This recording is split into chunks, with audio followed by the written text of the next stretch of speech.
Hello, what's up mga lods? Ayan, welcome to my channel, no? So, gagawin ko ngayon is mag-spool ako nito ng reel ko. Ayan, 1501. At ay babala ko dito ay asuka. Ayan, 40 pounds, 500 meter guys.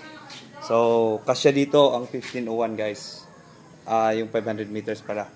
Sa 1501 reel. Sia Jigger.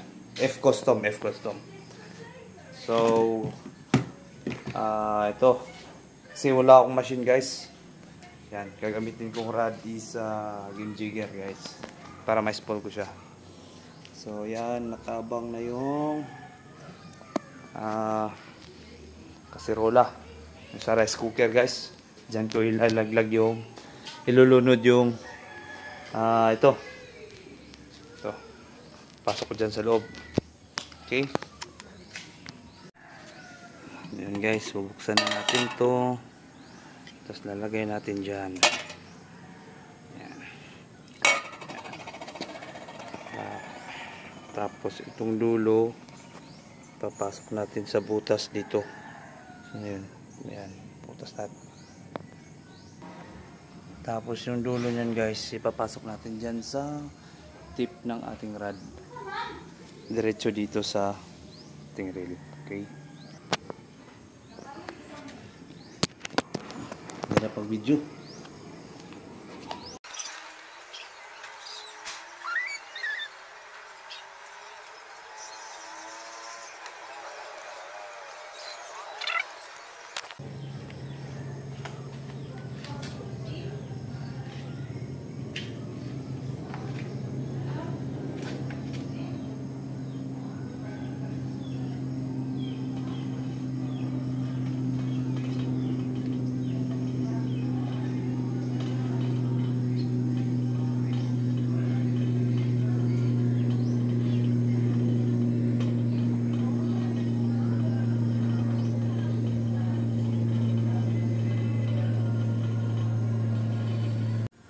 So, ito siya mga loads.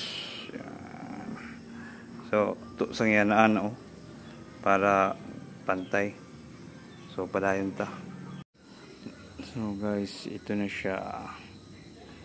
Finished product. Ayan.